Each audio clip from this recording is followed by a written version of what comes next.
Cette émission est produite par les étudiants en journalisme de l'Université Laval, avec la collaboration des étudiants en audiovisuel du Cégep Limoilou. Bonjour, ici Marie-Pierre Duplessis. Bienvenue à Angle Neuf, une émission sur les activités se déroulant sur le campus de l'Université Laval.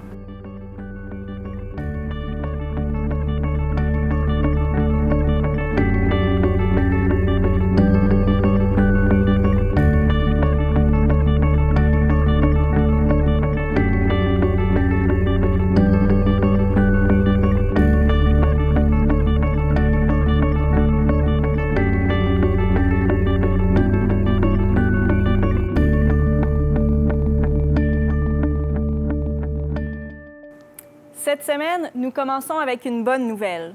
Vous pourrez consulter plus facilement un médecin spécialiste puisque le gouvernement vient de dégager de nouveaux postes. C'est une bonne nouvelle aussi pour nos étudiants en médecine qui entrevoient un plus grand nombre de débouchés ici au Québec. Le surplus de poids cause souvent une mauvaise appréciation de sa personne. Cela peut devenir un problème dans une relation de couple lorsque l'estime de soi fait défaut. Des chercheurs en nutrition et en psychologie de l'université se sont intéressés au phénomène. On retrouve des centaines d'œuvres d'art sur le campus de l'Université Laval. Souvent, on y passe tout près sans les remarquer, et pourtant, elles ne sont pas banales.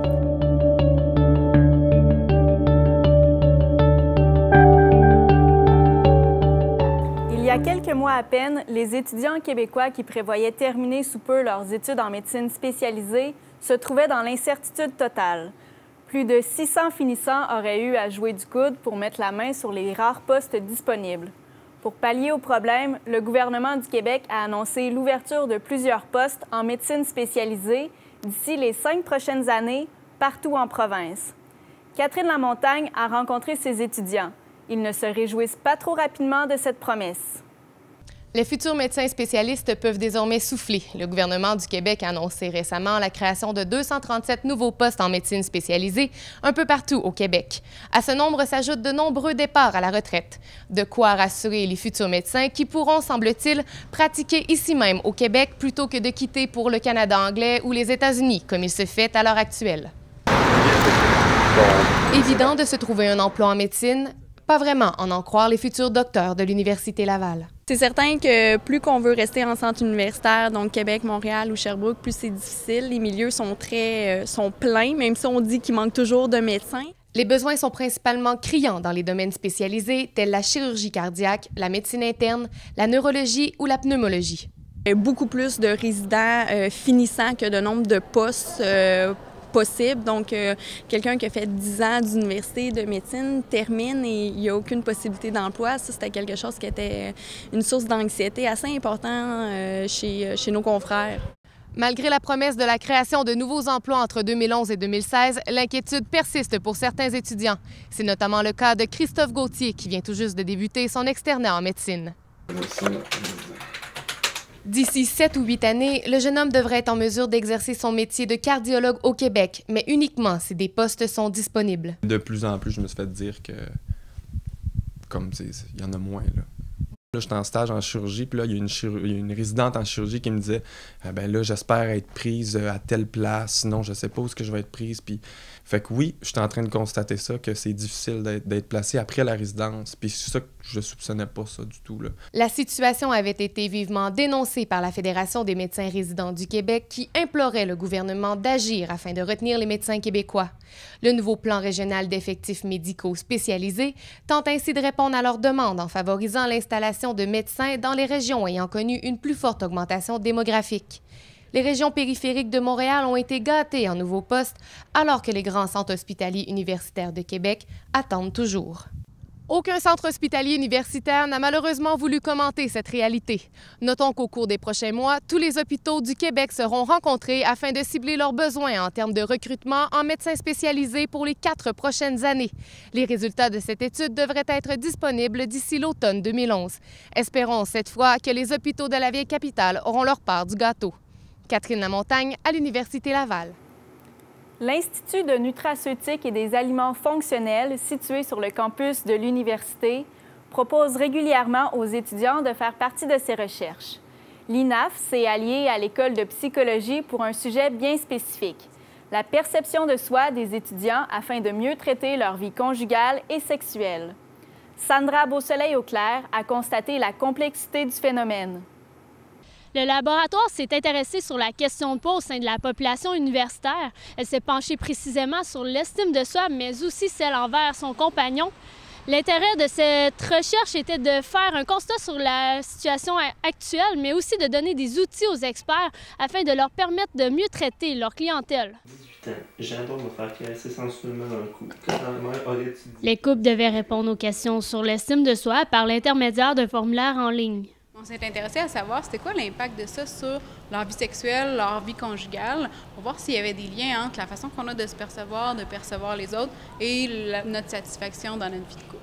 Les résultats obtenus sont classés afin de mieux traiter les problèmes conjugaux. Il y a des gens qui vont être distraits parce qu'ils vont penser à leur corps, justement à ce qu'ils ont l'air pendant qu'ils sont en train d'avoir des relations sexuelles.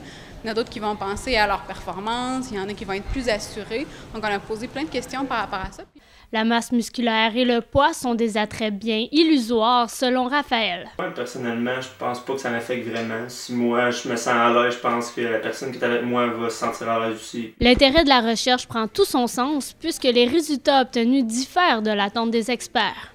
Une chose qui nous a surpris quand on a comparé les résultats, c'est qu'on s'est rendu compte que les hommes et les femmes avaient à peu près le même niveau de préoccupation au niveau de l'alimentation. Lorsque l'estime de soi est défaillante chez l'un des membres du couple, elle peut devenir un problème au sein de la relation conjugale. Il y a un impact dans la relation de couple qui va être réel. Souvent, quand les filles vont être plus préoccupées par leur poids, ils vont avoir plus tendance à chercher, par exemple, à se faire réassurer en demandant souvent « Est-ce que tu me trouves belle? Est-ce que je suis correcte? » Ça peut devenir fatigant d'une certaine façon pour les gars. Se faire rassurer sur son apparence est une habitude courante chez la gente féminine. Ça, j'aime ça, demander à Raph de quoi j'ai l'air, si je peux sortir dehors comme je suis habillée. Je crois que plusieurs femmes vont demander à leur partenaire comment ils les trouvent. L'école de psychologie est au sein du campus de l'université, mais c'est encore un endroit qui est méconnu. Elle offre des services payants, mais dans des délais plus courts que le centre d'aide du Alphonse Desjardins. Un campus bien complet, mais qui est encore étranger pour la population universitaire. Sandra Beausoleil-Auclair, Université Laval.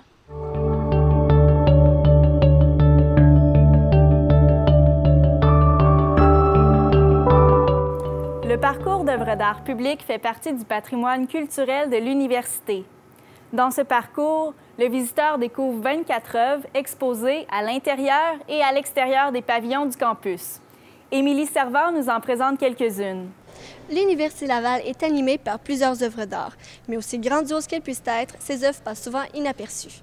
Le parcours d'œuvres d'art public est donc un excellent moyen de découvrir ou redécouvrir notre patrimoine culturel. Le parcours d'œuvres d'art public existe depuis maintenant 3 ans. 24 œuvres font partie du parcours sur une centaine d'œuvres dispersées partout sur le campus.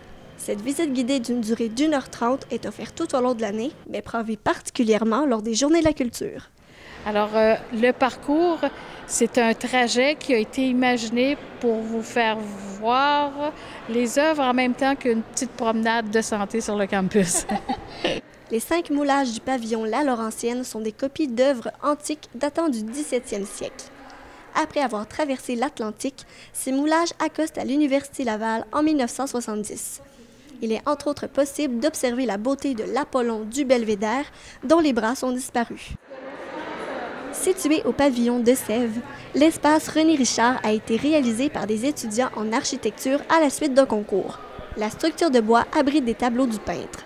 Le module a été construit en 1998. Les étudiants se sont inspirés de la vie de l'artiste pour la création de l'œuvre. Ils se sont inspirés du canot de René Richard. Et ça représente tout ce dont René Richard s'est servi pendant sa carrière. L'eau, la forêt. D'un océan à l'autre est une peinture qui a spécialement été créée pour le pavillon Paladis-Prince. L'œuvre a été réalisée en 1958, année de construction du pavillon, par l'artiste Omer Parent. Monsieur Parent s'est inspiré des différents moyens de subsistance des Canadiens, tels que la pêche et l'agriculture. Parce que c'est justement assez grandiose, c'est aussi relativement vieux, c'est d'une 50aine d'années. Puis je savais pas que le campus, justement, regorgeait d'une richesse artistique comme ça.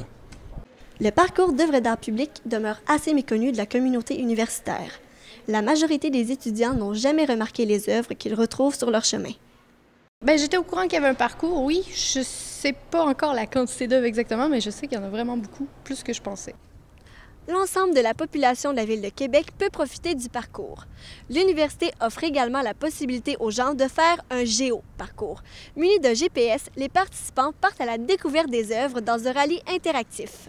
Cette activité fort originale nous rappelle l'importance de se souvenir des richesses qu'abrite notre campus. Émilie Servant, Université Laval.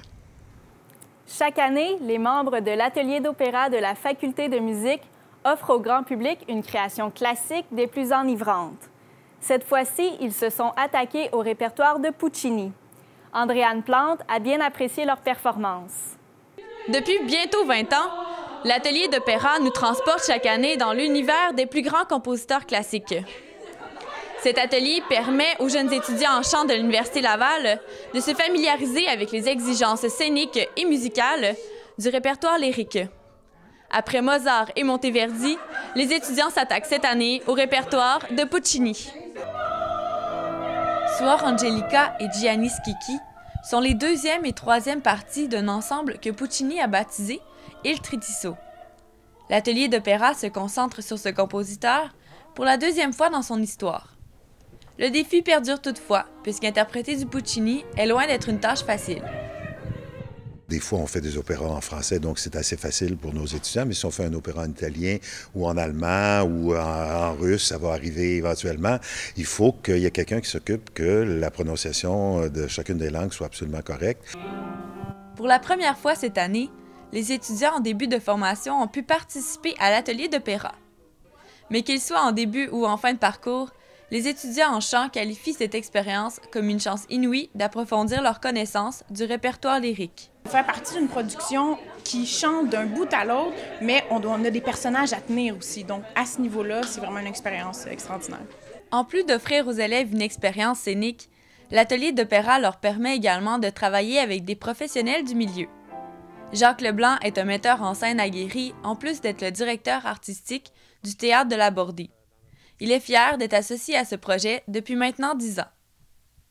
Moi, j'essaie aussi de leur communiquer la passion de la scène, la passion du jeu, la passion de la précision, parce que c'est tellement important sur une scène.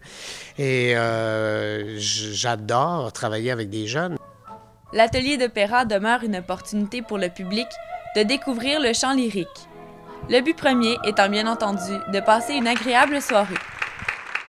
On n'a jamais le temps de s'ennuyer, il y a trop de choses qui se passent, l'émotion est tellement forte, c'est une soirée extraordinaire. Au fil des années, l'atelier d'opéra s'est bâti une brillante réputation au sein de la communauté musicale. Si bien que son spectacle annuel constitue pour les mélomanes de la région de Québec un événement fort attendu. Andréane Plante pour l'Université Laval.